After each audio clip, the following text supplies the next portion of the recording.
Introduction. Self-love is perhaps one of the most fundamental yet misunderstood concepts in the world right now. Some dismiss it as a New Age ideology that cannot be applied in practical terms. But nothing could be further from the truth. This ebook will show you practical steps with regard to developing self-love. It will also explain what it is and outline the history of the trait and how it has been a core foundation of all spiritual teachings. Self-love is the ultimate way to boost your self-esteem and become a fully healed and integrated human being. People often come at the idea backwards. They look at attributes such as the way that a confident person walks or observe their traits. But fundamentally, all radical change begins from within. You then start to really value yourself as a powerful creator of your own reality and deserving of love and respect from everybody. Self-love is the opposite of selfish. You cannot love another person unconditionally unless you love yourself first. Self-love is not about engaging in destructive patterns of behavior and turning a blind eye. It has nothing to do with arrogance or narcissism and everything to do with becoming a fully whole and integrated individual. When you are able to exercise self-love, your life will become so much easier. This is because you will not sabotage yourself as much, which is what everybody does with their beliefs about unworthiness. You will also have much more stability in your life as you will no longer depend on others for fulfillment. Your emotions and reactions will not be volatile and you will actually become detached, but not uncaring, from a lot of stuff that goes on in the world. Love is the ultimate building block of the entire universe. Humans are born into the arms of loving parents and die with their loved ones around them, ideally. They live and die by love alone. In the words of Gautama Buddha, in the end, only three things matter: how much you loved, how gently you lived, and how gracefully you let go of things not meant for you. Your ability to love yourself and others is all that really matters. How to get there is another matter entirely. For this, you have to find out who you are and love yourself unconditionally. Chapter 1: Finding the Self. Finding the self is a mystical concept that has been around since ancient times.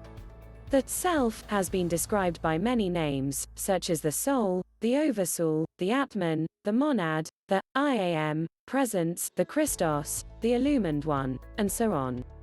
Labels aside, it can be described as who you truly are without any of the social behaviors and attitudes that you have downloaded since birth. It can be found by shedding illusion and peeling away the layers of programming, which can also be called the ego. The entire process of childhood and socialization is essentially learning how to forget who we really are. Our peers and parents scold us when we do something that does not conform to their viewpoint. As such, we learn how to behave in such a way that we can be accepted. Being part of a group, family or tribe is the single most important social norm. This dates back to a time where non-conformity would have gotten us thrown out of the tribe, likely to starve or freeze to death. Pleasing others is ingrained deep within us, but it is also very harmful in terms of spiritual evolution. So when born, we experience traumas in forgetting who we are. And we then have to go through the process of forgetting everything we learned in school and through wider society to find our true selves. Sadly, reconnecting is anything but easy in the modern age. Technology ensures that information is everywhere, so we will look everywhere but inside, where the self resides. How to find that self? There is a defined path to find the self quickly, though the process could still hardly be described as quick. Many people are swift to dismiss Eastern modalities as outdated, unusual, and unworkable. But the fact of the matter is that in terms of finding the self, Vedic philosophy occupies a distinct position of respect. To proceed with finding self, you will need 1. A silent and serene location. 2. The ability to meditate on the heart chakra. 3. The ability to severely restrict diet. 4. The ability to leave behind all technology and distractions. In many ways, it is simple and straightforward. Get to a silent location and meditate on loving the self. Restrict your diet so you are not eating any meat, processed food, caffeine, or alcohol. Avoid technology and eliminate all mental, physical, and emotional distractions. Though this can be difficult to do, the results will be immense. It is the ideal healing modality. 3 to 7 days is enough for significant changes to occur with the above protocol. It can be repeated as often as necessary, and while you won't succeed the first or even the 10th time, it is enough to fully rejuvenate you from the stresses of modern living in a big way. Ironically, the quickest way to find the self is to do absolutely nothing at all. Your body, mind, and soul will heal if you just stop eating, thinking, and reading garbage material all the time. You will be in a perfect state of health if you stop doing things that put you in a depressed mood and environment. The grand irony of it all is that people feel to need to do something to fix an illusory problem. This leads to fad diets, liposuction, gender changes, unhappy relationships, and unaffordable mortgages. Vedic philosophy has by no means a stranglehold on silent retreats and fasting. But it really cuts to the heart of the matter with its emphasis on these things and its constant focus on finding the self. There are hundreds of other esoteric modalities such as crystal bowls, visualization, spinning, manifestation, lucid dreaming, chakra work, and many more. While they might bring many benefits and even some paranormal effects, they do not cut to the core of finding the self. This involves letting go of everything you have learned to step into new dimensions. The pinnacle of self-esteem ultimately culminates in self-realization, a state of being that is talked about in practically every piece of spiritual literature of note. This state goes beyond the typical human experience to full-bodied bliss and understanding. However, self-realized people are still flesh and blood, live to tell their experiences, have written books, and can be found by those who actively search for them. Other methods to help find the self. There are more ways to try and find who you really are. It is best likened to the peeling of an onion where only the true self is left. A good place to start is to review all of what has happened to you in this lifetime and the major events. The point is not to wallow in them or take pride in achievements. Just draw a linear map of the major events that happened, what their effect on you was, and try to see the bigger picture. This will help to build a degree of objectivity. In terms of finding self, you do not want to be dependent in any way. So look at all the ways you are emotionally, mentally, physically, or financially dependent on other people and things. Become as self-sufficient as possible. This could entail an eliminating of cigarettes or bad food and finding a new job where you work for yourself. It will be different for everybody. Finding self is an individual process. Nobody has ever self-realized themselves together. It is just not the way that the universe works. Groupthink is the antithesis of individual empowerment. Because even in groups, solutions only come from one individual with one spark of inspiration. There is no way to share creativity or ingenuity because it comes from within. This means that when you are finding the self, the practices that you use and the philosophy that you adopt will be yours alone. If you simply copy what others are doing, then you are already disempowered, and will never find the self. Without making decisions of your own volition, you are not giving yourself any power. Chapter 2: Self-Love and the Shadow. Self-love is a lifelong practice that has to be fully attended to in order to bring about its full effects. In the current era, the law of attraction is very popular and comes with a myriad of benefits. It refers to the fundamental nature of the universe, that we have but one thing in our power, which is our attention. And whatever we turn our attention to, we attract towards us.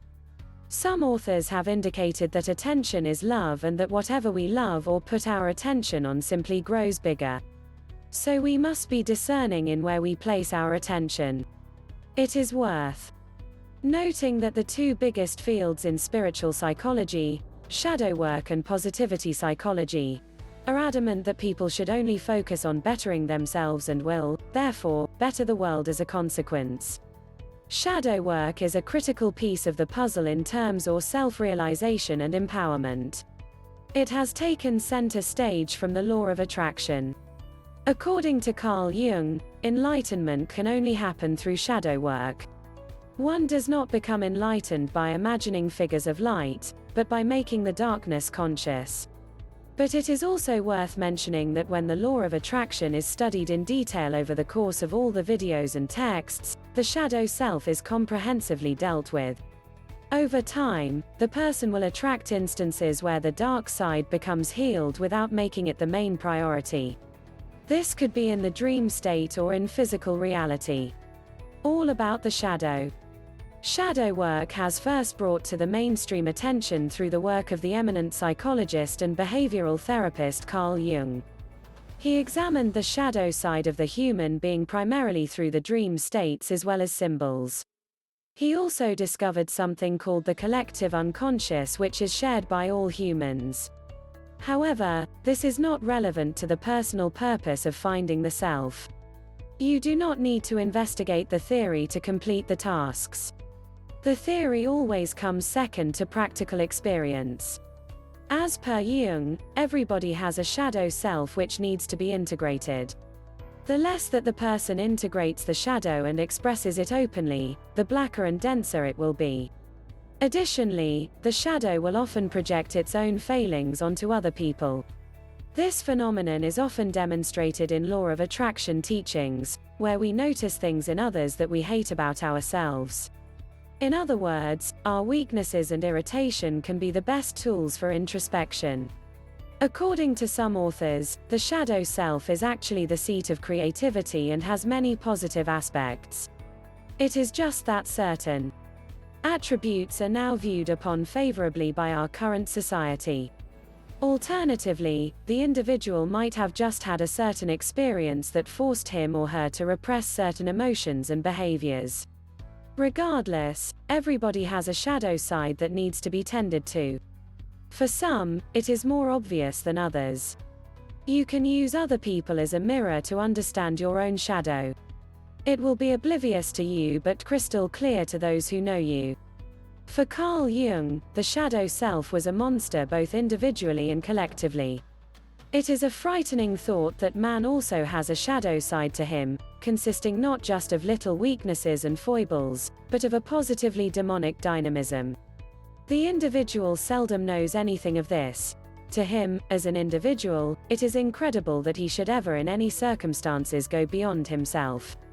But let these harmless creatures form a mass, and there emerges a raging monster. The dark side of self-love. The fact is that human beings learn far more from their pain than they do from their triumphs. We have far more to learn from our faults than our strengths. Mirroring is an excellent technique that everybody would benefit from and can greatly assist in self-love. Everybody can be used as a mirror for our own development. When we detest somebody else, it is a flaw in our own perception. What you see in others is a reflection of what you have within yourself but do not want to deal with. As a result, when somebody bothers you, it is easier to project your own failings onto them and criticize. As per German author Hermann Hesse. If you hate a person, you hate something in him that is part of yourself. What isn't part of ourselves doesn't disturb us. Again, this is reflected in the law of attraction. When we judge or condemn others, we are criticizing things we are unable to deal with ourselves. The Christian Bible also reflects these teachings. You, therefore, have no excuse, you who pass judgment on someone else, for at whatever point you judge another, you are condemning yourself, because you who pass judgment do the same things. Romans chapter 2 verse 1. Do not judge, or you too shall be judged. Matthew chapter 7 verse 1. Chapter 3 Building Self-Love. If you want to build up self-love, the first thing that you have to do is purification. The reality is that most people have picked up a lot of wild and irrational beliefs, values and attitudes that are not real. They cause a lot of damage. There are also a lot of physical toxins in the body from an unclean environment. Purification. You need to purify across all levels in order to love yourself fully. Purification might sound like a drastic step, but it is certainly worth it so you can see yourself with more clarity. Purification generally involves 1. Fasting or dietary restriction. 2. Information restriction. 3. A natural environment. 4. Meditation. 5. Prayer. 6. Yoga and/or exercise. 7. Reading of uplifting material. 8. Silence. You can do a combination of the above for as long as you want. 3 days in the minimum and 3 weeks will have incredible benefits. But any amount is worth doing. These techniques are ancient, and despite all of the New Age positivity strategies, they work the best. Nothing will have the same impact as doing the above in tandem with one another. They work individually, but the effects are magnified when combined. It is only when you get away from society, i.e., real life, and do these practices that you can clearly see just how dysfunctional society really is and how dysfunctional your own beliefs and thoughts are about yourself and about society. Day-to-day exercises. Not everybody has time for an intense purification exercise, and they can only really be done once every 3 months or so. Due to this, people need less intense modalities so they can build self-love steadily and consistently over time. The first step is in relation to freeing up your time and energy. Most people have heavy stress from either energy vampires or from work and relationships. The best scenario, if at all possible, is to simply exit a toxic relationship or environment. Many people are afraid of leaving a job they hate and pretend that they have to stay there to pay the bills. But nothing is worth having your energy drained and living like a zombie with no purpose or intention. What happens is that you are pretending to be someone you are not, which is the polar opposite of authenticity. There are many self-love exercises you can do, but here are 5 of the most effective. 1. The waking and sleeping hours are a prime time to master your thoughts and emotions. In the place between sleeping and waking, turn your thoughts as positive as possible. These states are more powerful and set the tone for the rest of the day or night. 2. Keeping a gratitude journal is perfect for appreciating what you are and all that you have accomplished. The fact of the matter is that human appreciation is arbitrary and irrational. We can work towards a goal for 5 years and appreciate its completion for a week. We need to reframe our gratitude and appreciation so we can be joyful for everything, not just the big goals. 3. Put yourself first with vacations, massages, extreme sports, concerts, whatever it is that you want to do. You deserve supreme enjoyment, and it is what you are here for. Sadly, most people think that life is supposed to be a painful chore and create stress for themselves. Do not do this to yourself. 4. Stop interfering with others at all costs. There is a kind of virus going around where people are trying to make their world a better place and love pointing out the flaws in the world. This is in spite of the fact that times have never been better, by a gigantic margin. If you do not focus on your own self-development, you will never develop. And you will find others interfering in your life in a similar fashion. 5. Meditating on love or focusing on the heart chakra is a chief recommendation among ancient spiritual scriptures. The heart chakra is a doorway to the higher self, oversoul if you put your energy there for extended time periods. Feel good at all times. One of the most important and overlooked parts of being able to find the self is being unashamed about feeling good. This entails doing activities that feel good to you as much as possible. There is a tendency to believe that you must suffer much to achieve happiness. It is more the case that unhappiness has to be unlearned from past conditioning. There is nothing wrong with feeling good, and nobody is not worthy of self-love, respect, and appreciation. There is actually no Reason you have to work for 4 years in university to start out at the corporate ladder and work your way up. This is actually quite silly, given that you can get certified from a distance and set up an online business for a fraction of both the cost and time. Yet people still flock to universities paying tens of thousands of dollars to wait 4 years until they can make an income if they get a job. In any case, you don't have to accept any limitation that society places upon you. If you want to master self-love, then you have to love yourself and treat yourself with respect. This entails saying no to toxic relationships, setting boundaries, thinking positive thoughts, journaling, getting exercise, taking massages, going for luxurious hot showers, taking regular vacation, etc. Your only responsibility is to yourself and to make sure you are as happy as you can be. Chapter 4: Alternative Self-Love Strategies. There are actually a wide variety of self-love strategies. What's important to understand is that it is not really an additive process. You need to shed the shin or beliefs, values and attitudes that you adopted to protect yourself in this life. Being in a relaxed state of mind helps you to do this. Anything that gives you another perspective and leads you away from erroneous beliefs can be termed a self-love strategy. Books on self-love. Of course, there is no shortage of spiritual teachers who can share a lot of wisdom when it comes to self-love. Krishnamurti, Osho, Alan Watts, Sadhguru, Toll, the Dalai Lama, the list goes on. All of them offer a different perspective with regard to how to achieve self-realization. But only a select few identify love as the true source and deal with it directly. One of the modern teachers that does is known as Don Miguel Ruiz, who is a shaman and proponent of Toltec wisdom. All of his books have been international bestsellers and include The Four Agreements, The Fifth Agreement, The Voice of Knowledge, and The Mastery of Love. Another powerful speaker on self-love is Marianne Williamson. Her first book, A Return to Love, had a major impact. There are many books to choose from in terms of reading. It is important not to be critical or judgmental of any book you read.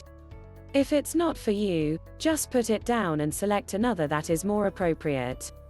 Don't feel the need to write a 1,000-word review about how bad it was. The negativity will just bounce back to you. In any case, love is to be expressed and developed, and there is only so much that you can learn from books alone, regardless of how good the material happens to be. Practice beats theory. Quickest paths to self-love. To love yourself, you must look at yourself clearly.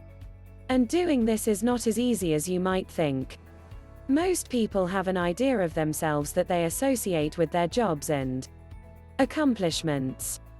These ideas have nothing to do with reality, whether they are positive or negative. Mirror gazing is a good way to really look at yourself. The eyes are said to be the windows to the soul, and you might find looking directly into your own eyes to be very uncomfortable. Try gazing at your own eyes for a few minutes every morning. You can also do this with a partner to increase love for each other. Remember, the main reason that you do not love yourself is that you cannot really see yourself due to a lack of perception. Any kind of modality that clears your mind and your perceptual lens assists you in self-love and compassion of others. Compassion is itself not really a path or means to self-love. What happens is that when you becoming more self-loving, you become more compassionate towards others. In terms of the shadow, what you see in others you detest, as it is alive within you. But when the shadow has been integrated, you are more compassionate to those who suffer from the issues that you have integrated. You recognize them more clearly because you used to have them, and your compassion is far greater because of the integration. Discipline and focus can be a means to self-love. This entails moving away from automatic behaviors which are not serving you. But it can be very tricky to get the balance right between being dogmatic and disciplined. Some people can become extremists and are unable to enjoy the simple joys. Yet for the vast majority, the difficulty lies in a lack of discipline and constant indulgences. In any case, advertising, social media, processed foods, alcohol, and cigarettes should be minimized as much as possible. If you really love your body, you will make the effort and treat it right with exercise and a reasonable diet. Nothing really beats meditating on love and generating it as raw emotion. This is a professional practice for people who want to really attain a mastery of love. It is the most direct approach of really feeling the energy of love and directing it at an object and towards yourself. Organization and cleanliness. While this is secondary, try to clean up the outside environment as much as possible. This means that your room and desk is as clean as possible. You might also want to throw out some of your old stuff or do a garage sale. This is very therapeutic and should serve to clean the mind. You need to put yourself in a safe, clean, and organized environment. You also want to rid yourself of any toxic relationships that you have. Toxic relationships in the home or workplace will sap your energy like nothing else. While you are angry, fearful, or ashamed, you are blocking the energy of love. Understand that it is not possible to feel a positive and negative emotion at the same time. So if you are fearful, you are not loving. However, this has an added benefit. If you can manage to generate loving emotions in the midst of a depression of crisis, then it is possible to drag yourself up. This takes a long time to master, and you need to practice being a loving person. In any case, it is best to rid yourself of toxic relationships and to establish a community of people who are loving, compassionate, and kind. Keep all aspects of your inner and outer environment as clean as you can and be organized in all of your endeavors. Chapter 5: The Complexity and Psychology of Self-Esteem. Assessing self-esteem can be quite problematic. The issue lies in the fact that self-esteem can fluctuate on a moment-to-moment basis throughout the day. It is also often related to a role or function. Some people can have millions of dollars while also battling social anxiety or depression. Others are excellent at dating but awful at work. However, it is significant that the confidence lies in the person's perception of himself or herself in that particular field. Self-esteem stems from our attachment to something. For example, a chef might take pride in his status as a wonderful cook. And if you were disappointed in the food, the chef would be very unhappy compared to somebody who does not cook for a living. The same applies to any person who is proud of the role that he or she is doing. And this is why self-love is on another level. It is not attached to anything. Because whenever you are attached to something out of identification, your validation stems from what others think. Even if it is positive, it is still temporary. But self-love is non-dualistic and constant once you practice it. Building self-esteem. There is no set routine for building self-esteem. While scientific studies have confirmed the benefits, they have been unable to provide a standardized means of improving self-esteem. This is because each human being is very complex and multifaceted. Science understands almost nothing about how the human being perceives his or her reality and associates with the past and the present. And it has not made any inroads whatsoever into the dream sleep and its significance. Many of the products and services designed to enhance self-esteem have the opposite effect of their stated purpose. People actually feel worse after taking them. This is because these products or services tend to be externally orientated, such as cosmetics, voice tonality, fancy clothes, and other superficial modalities. Even immersion can be difficult for those suffering from social anxiety and other issues. If a person is nervous speaking in front of a crowd, then forcing them to repeat this action could simply lead to a breakdown and further trauma. On the flip side, there are definitely things that you can do. While there is no one-size-fits-all approach that can help with self-esteem, every individual will respond well to certain healing modalities. The trick lies in finding out what this is and helping the individual to overcome it. This is what psychology and shadow work is all about. The person is able to see the difficulties more clearly using dream work, journaling, direct communication, hypnosis, and other forms of therapy. Once these demons are brought to the light of consciousness, they can dissipate. Unfortunately, it is a lot harder than it sounds, and these ingrained tendencies do not simply dissipate in the majority of instances. Figuring out self-esteem. There is a constant debate within the spiritual and psychological community with regard to the correct way forward with self-esteem and with healing in general. Some push for positivity, others shadow work. Some advocate integration, others say that letting go is the best approach. Some state that balance and harmony are the ultimate pinnacles of healing, more dictate that creative chaos is the natural state of a universe that is constantly changing. The fact is that all of these approaches will work at certain times for certain people. Some people might need to integrate the various parts of themselves, while other patients might really need to let go of issues. As always, the best way to build confidence in a patient suffering from depression or low self-esteem of some sort is to let them communicate their feelings openly first and establish an open dialogue. Instead of simply pushing therapy on the person, alternative therapies could be suggested.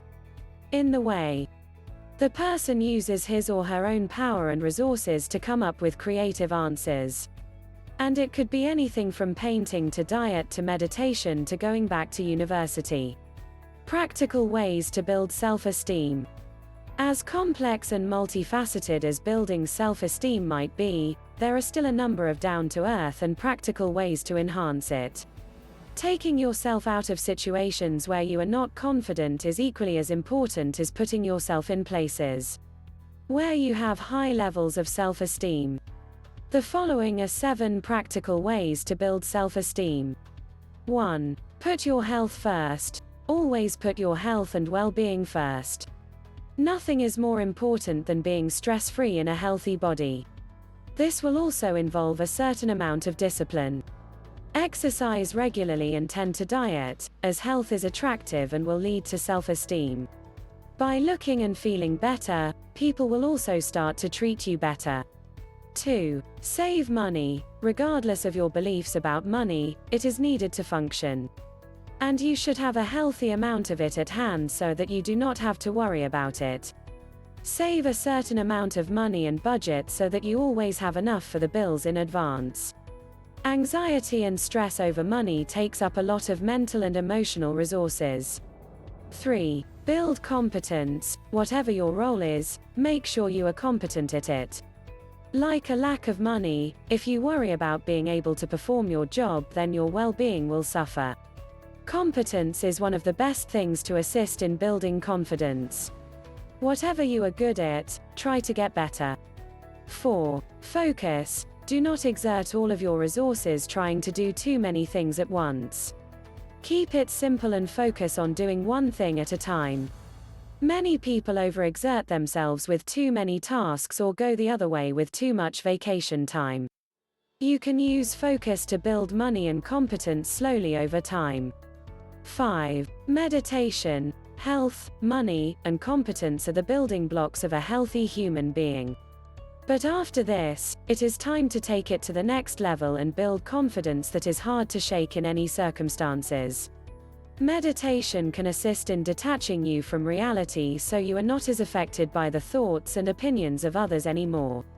It won't work overnight, but it definitely works. 6. Inner assessment. You need to identify core fears and beliefs that you have and find some way to work on them. There are online questionnaires which can help you to identify what your beliefs are. You can use affirmations to help change these beliefs or work on them using physical activities. 7. Reframe. Reframing is a great way to put yourself into a good mood. When something happens that you do not like, simply list the good that came out of it. Everything can be reframed, and everything is subjective in any case. Nobody sees the same situation in the same way. Chapter 6: Mastering Thoughts and Emotions. It is not disputed within esoteric circles that the quality of your thoughts will determine the nature of your reality.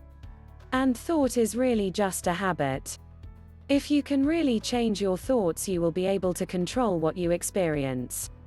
Even if you end up in a negative environment, you can still control your reaction to it. Moreover, a negative environment is most likely only negative because you have some kind of negative belief surrounding it, which you can change. Mastering thoughts. Thoughts gather momentum and tend to perpetuate themselves. And so, the rich get richer and the poor get poorer on this planet, not due to any kind of structured inequality, but simply due to thoughts of poverty perpetuating themselves and thoughts of riches perpetuating themselves. People prefer to adopt a victim mindset than to take control of their thoughts and focus continually on wealth and solutions.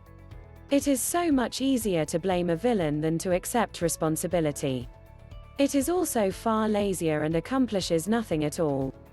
The primary reason that people have not mastered their thoughts is not a lack of information. It is a lack of dedication and consistency.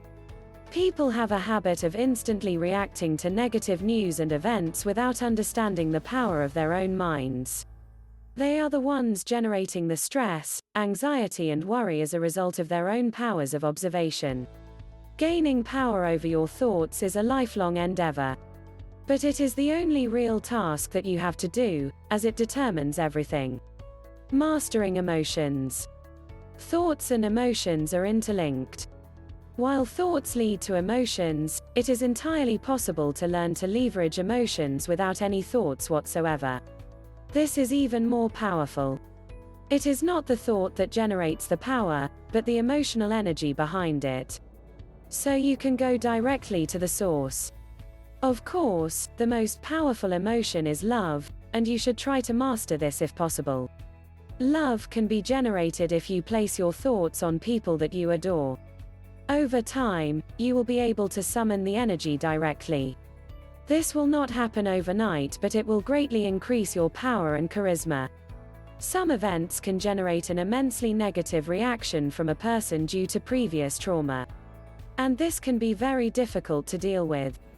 But the principles remain the same, though the intensity might be far worse. You have to find a way to deactivate the negative energy and focus on positive energy. This does not mean that you are ignoring the problem. A problem would imply that there is something wrong with you that needs to be fixed. But reality is perception, and you need to change your mental and emotional lens to see things from the perspective of the higher self, who you really are. We do not see things as they are, we see them as we are, the Talmud. A note on beliefs. Beliefs deserve to be examined. They are often mentioned but rarely explored in detail. A belief is simply a thought that has been repeated over and over again.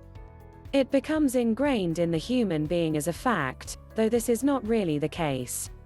As such, these beliefs can easily be deactivated by people who turn their attention toward positive thoughts. The new beliefs replace the old. Again, it is not possible to feel both love and hate at the same time. They are opposites.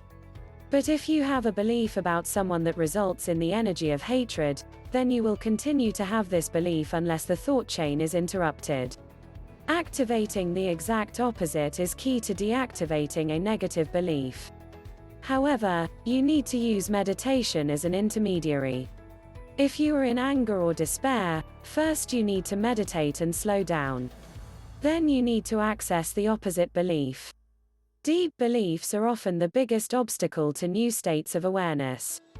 For example, you might have read all of the material but deep down do not feel you are worthy of a partner. There are a wide number of erroneous beliefs such as, resources are scarce and we must compete, and, you have to work hard to get rich. These beliefs are completely inaccurate. Everybody has their own set of beliefs which need to be scrutinized. It is not possible to evolve with limiting beliefs. But you can use the power of habits to remove them over time.